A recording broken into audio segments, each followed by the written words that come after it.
мектеп мұғалімдеріне жаман қарным ашады. Сауатсыз мұғалім өте көп. Қазақ тілі мен әдебиетінен сабақ беретін сауатсыз мұғалім өте көп.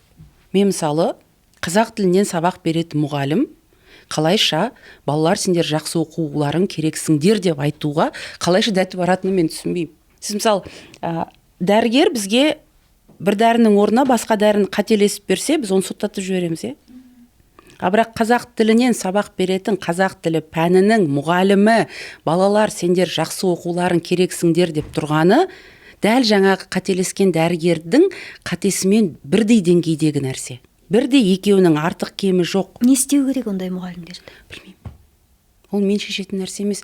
Мен тек қана сондайға жүрегім ауырып, мынандай деп қана қоямыз да жүре береміз. Тіпті мен қазір ол мұғалімге барып, әй сен керексіңдер деп айтып тұрғаның дұрыс емес деп дәлелдей алмайтын болдым ғой. Ол мұғалім маған айтады, енді сен маған керексің дегенде біз керексің деп жіктеп тұрмыз ғой дейді, онда сен неге оқуың керексің деп неге жіктей алмаймыз дейді.